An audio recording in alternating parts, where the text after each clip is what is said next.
चला सगळ्यांना good morning. एक्झामला जायच्या आधीच्या लास्टच्या या 5 ते 10 मिनिटाच्या व्हिडिओमध्ये सगळ्यांचं स्वागत आहे. आज बरोबर 2:30 वाजता तुमची होम बाबाची एक्झाम आहे. तर 1:45 वाजेपर्यंत तुम्हाला एक्झाम हॉलपर्यंत पोहोचायचं आहे. पण त्याआधी एक 5 मिनिटाचा व्हिडिओ मी बनवत आहे फक्त तुमच्यासाठी. यावर्षी आपण मागच्या 5 ते 6 महिन्यात होमी बाबासाठी विशेष प्रयत्न केलेले आहेत. त्यामध्ये ऑलमोस्ट 8पेक्षा जास्त एक्झाम प्रत्येक 6वीच्या आणि 9वीच्या सुद्धा घेतल्यात. त्या सहितच मागच्या 10 ते 15 मिनिटात 10 ते 15 दिवसात तुम्ही प्रत्येकाने येऊन बऱ्याच जणांनी इथे येऊन स्वतः अभ्यासही केलेला आहे, सरावही सुद्धा केलेला आहे. ठीक आहे. तर बॅकग्राऊंडमध्ये जे काही चाललंय त्यातलं बरंचसं काही तुमच्यापैकी बऱ्याच जणांनी एक्सपिरियन्स केले, तुम्ही स्वतः येऊन इथं अभ्यासही केलेला आहे. पण आता लास्टच्या शेवटच्या मिनिटामध्ये जे गरजेचं असतं तो म्हणजे सेल्फ कॉन्फिडन्स, जो की आपण या व्हिडिओच्या माध्यमातून तुम्हाला देऊ इच्छितो. एक फिलॉसॉफी लक्षात घ्या, जसं की आपलं आयुष्य हे कधीच कोणतं डेस्टिनेशन गाठणे किंवा कोणतं एम मिळवणे नसायला हवं. ठीक आहे. जसं की आज तुम्ही एका ठिकाणी असाल, आज तुमचं एम असतं सपोज एखाद्या पर्टिक्युलर गावी जायचं आहे.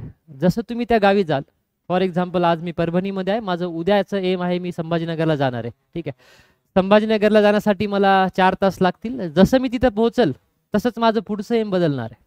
मे बी त्याच्यानंतर पुढचं एम असेल की लगेच मला माझं जे छोटं मोठं काम आहे 5-10 मिनिटाचं ते करून लगेच रिटर्न येणं. ठीक आहे. तर मे बी मी 10 मिनिटं तिथं होतो संभाजीनगरला, त्यानंतर लगेच माझं एम बदललं, डेस्टिनेशन बदललं आणि माझं एम आणि डेस्टिनेशन होतं की वापस परभणीला यायचं. या पूर्ण प्रोसेसमध्ये कमीत कमी मी एक 9 ते 10 तास जातील. पण त्या 9 ते 10 तासामध्ये आपण ॲक्च्युअल जे डेस्टिनेशन आपलं बोलतो त्या डेस्टिनेशनच्या ठिकाणी आपण मे बी 5 ते 10 मिनटं किंवा 15 ते 20 मिनटं स्पेंड करू. पण या दोन्ही डेस्टिनेशनला पोहोचायला जो वेळ लागलेला आहे आपल्याला 4 तास किंवा 4.5 तास, हा जो 10 तासाचा किंवा 8 तासाचा वेळ असेल ना, त्या वेळेमध्ये जर तुम्ही तुमचं सर्वस्वपणाला लावलं नाही तर अल्टिमेटली त्या डेस्टिनेशनला पोहोचण्याचा आनंद तुम्हाला भेटणार नाही.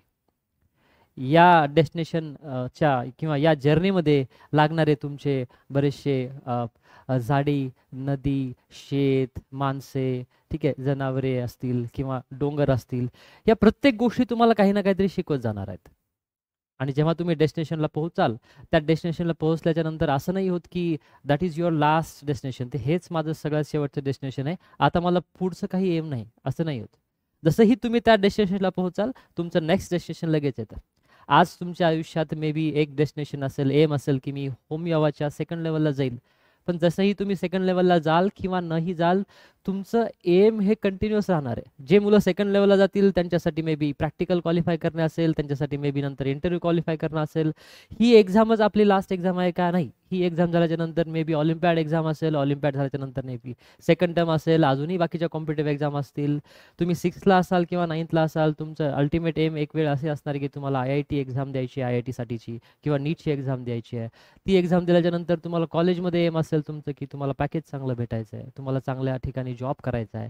चांगल्या ठिकाणी जॉब केल्याच्या नंतर तुमचं एम पुन्हा बदलेल की तुम्हाला चांगलं घर बांधायचं आहे, चांगल्या सिटीमध्ये राहायचं आहे, चांगली फॅमिली बनवायची आहे. हे एम तुमच्या आयुष्यभर तुमच्या पिछा नाही सोडणार, नेहमीसाठी हे तुमच्यासोबतच राहतील. पण या एमच्या मधली जी जर्नी आहे ती तुम्ही किती चांगल्या प्रकारे जगता आणि त्याच्यासाठी किती चांगल्या प्रकारे एफर्ट करता, हे डिसाईड करेल की तुम्ही तुमची लाईफ एन्जॉय कराल किंवा नाही.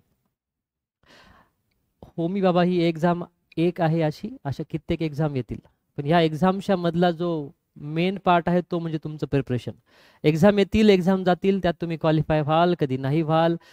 जे थांबलं नाही पाहिजे ते म्हणजे तुमचं प्रिपरेशन आहे. जर तुम्ही प्रिपरेशन चालू ठेवाल, मे बी असा जगात कोणताच एक पेपर बनू शकत नाही, अशी कोणतीच एक एक्झाम होऊ शकत नाही जी अनालाइज करू शकेल तुम्ही मागच्या 5-6 महिन्यात काय वाचलं असेल. तुम्ही मे बी मागच्या 5-6 महिन्यात 1000 पानं वाचली असतील किंवा 2000 पानं वाचली असतील किंवा 1000 कन्सेप्ट शिकले असतील. कोणताच पेपर या पूर्ण कन्सेप्टवर क्वेश्चन विचारू शकत नाही. त्या पेपरमध्ये ज्या 100 कन्सेप्टवर क्वेश्चन विचारले असतील, तो पेपर फक्त त्याच 100 कन्सेप्ट अनालाइज करू शकत असेल. हां, तुम्ही त्या 100 कन्सेप्टमध्ये जर मे बी तुम्हाला क्वालिफिकेशन नाही आलं, तर याचा अर्थ असा होणार नाही की ज्या दुसऱ्या 900 कन्सेप्ट तुम्ही शिकल्या आहात त्या तुम्ही वाचल्यात नाहीत. या संदर्भात ते अनालिसिस करतो का तो पेपर? नाही. तर कोणतीच एक्झाम तुम्ही फक्त तुम्ही जे अभ्यास कराल त्याचा अनालिसिस मधून घेऊ नका. प्रत्येक एक्झाम आपल्याला फक्त आपण जोही अभ्यास करत आहोत त्याचं एक शॉर्ट अनालिसिस म्हणून घ्यायचं, एक्झाम द्यायची कॉन्फिडेंटली. कारण की मागच्या 5 महिन्यात अभ्यास केलेला जो आहे तो तुम्हाला माहिती आहे. कदाचित या अभ्यासाचा उपयोग तुम्हाला या एक्झामला नाही होणार, कोणत्या दुसऱ्या एक्झामला होईल. याही एक्झामला झाल्याच्या नंतर शेवटपर्यंतच्या लेवलपर्यंत जाण्यासाठी तुम्हाला अजून जे कॉन्फिडन्स लागेल तोही भेटेल. पण या प्रत्येक प्रोसेसमध्ये जे कमी झालं नाही पाहिजे ते तुमचा कॉन्फिडन्स आहे. ठीक आहे. जो थांबलं नाही पाहिजे ते तुमचं प्रिपरेशन आहे. ठीक आहे. आणि आपण जेव्हाही तुम्ही विद्यार्थी दशेमध्ये असाल, ही तुमची विद्यार्थी दशा असं नाही होणार की ग्रॅज्युएशन संपल्यावर संपेल किंवा पोस्ट ग्रॅज्युएशन झाल्यावर संपेल. तुम्ही आयुष्यभर शिकत राहणार आहात. एक्झाम्स हे आयुष्यभर चालत राहणार आहेत. तुमचा जो अभ्यासाचा पार्ट आहे, तुमचा जो कॉन्फिडन्स आहे, तो कधीच कमी नाही व्हायला पाहिजे. आज एक्झाममध्ये जरी काही कमी मार्क्स पडत असतील तरी तो जो एक्सपिरियन्स तुम्ही जगलात, जी जर्नी तुम्ही जगलात त्या 2 एक्झामच्या प्रिपरेशनमध्ये, त्याचा उपयोग करून घ्या. ठीक आहे. त्यामुळे आजच्या त्या होमिओच्या पेपरमध्ये जे 100 क्वेश्चन्स येणार आहेत, ते 100 क्वेश्चन्स कधीच हे अनालिसिस करू शकणार नाहीत की तुम्ही मागच्या 6 महिन्यामध्ये काय वाचलं होतं. तुम्हाला माहिती आहे तुम्ही किती प्रिपरेशन केलेलं आहे, त्यानुसार तुमचे जेवढे मार्क्स येतील ते येतील. तुम्हाला लागलीच आजच्या एक्झाम झाल्याच्या नंतर रिलॅक्स होऊनही जायचं नाही की चला एक्झाम संपली, आता आपला डायरेक्ट सेकंड टर्म एक्झाम असेल किंवा डायरेक्ट नंतर ओलिम्पियाड असेल तेव्हाच अभ्यास करू. नाही, तुमच्यासाठी एक्झाम देणं फक्त एक रुटीनचा पार्ट व्हायला पाहिजे. जसा तुम्ही काल अभ्यास केलाय तसा उद्याही अभ्यास करायला हवा. मे बी 1 दिवसाची सुट्टी तुम्ही घेऊ शकता, कारण की तुम्ही मागचे 10-15 दिवस खूप जास्त मेहनत घेतलेली आहे. तर या व्हिडिओच्या लास्टमध्ये फक्त मी तुम्हाला एक सांगू इच्छितो की ही जी एक्झाम तुम्ही देतात, होमी बाबा बाल वैज्ञानिक कॉम्पिटिशन, तर उद्याच्या जगाचे जे वैज्ञानिक आपल्याला घडवायचे आहेत ना, ते आपल्याला इथून परभणीमधून घडवायचे आहेत आणि आपल्या जिल्ह्यातून घडवायचे आहेत. त्यामध्ये फक्त काही आपलंच इन्स्टिट्यूट असेल असं नाही, त्यामध्ये बाकीचेही इन्स्टिट्यूट तेवढंच कॉन्ट्रीब्यूट करायला पाहिजेत आणि ते करत सुद्धा आहेत. तर आपल्याला त्या सगळ्यांसोबत मिळून परभणीला एक विज्ञानामधलं चांगलं स्थान मिळवून देण्यासाठी प्रयत्न करायचा आहे. ठीक आहे. एक म्हण आजपर्यंत आपण ऐकलो आहोत. ठीक आहे. जे की म्हणतात की जगात जर्मनी आणि भारतात परभणी. पण आपण आपली वैचारिक जी स्थिती आहे किंवा आपला विचार करण्याची जी सध्याची कंडिशन आहे, त्यानुसार मला असं वाटतं की या स्लोगनला बदलायची गरज आहे. परभणीला आपण जगात जर्मनी आणि भारतात परभणी असं नाही म्हणणार. परभणीमध्ये जर तुमच्यासारखे यंग माइंड्स आपल्यासोबत असतील, जे की या सारख्या परीक्षेमध्ये इथं 80-90 मुलं एकेका बॅचचे प्रिपरेशन केलेत मागच्या 6 महिन्यामध्ये. ठीक आहे. त्यामुळे तुम्हाला ही विज्ञानाची तेवढीच आवड आहे, तुम्हाला जे लागतं ते आपण प्रोव्हाइड केलेलं आहे. इथं अभ्यासाला येण्यासाठी तुम्हाला कोणीही स्वतःहून सांगितलं नव्हतं याच म्हणून, पण तुम्ही स्वतःहून फक्त एकदा मेसेज टाकल्याच्या नंतर तुम्ही आलात. त्यामुळं एक वैज्ञानिक होण्याची तुमच्यामध्ये जी आवड आहे किंवा जे एम आहे ना, त्यासाठी आपण सगळे प्रयत्न जे आहे ते करू आणि एक नवीन स्लोगन बनवू आजपासून. ते म्हणजे असेल की जगात सुद्धा परभणी आणि भारतात सुद्धा परभणी. ठीक आहे. तर या स्लोगनसाठी आपण आणि या स्लोगन सोबत सुद्धा आजचा व्हिडिओ आपण संपू आणि तुम्हाला आजच्या येणाऱ्या एक्झामसाठी भरपूर शुभेच्छा माझ्याकडून.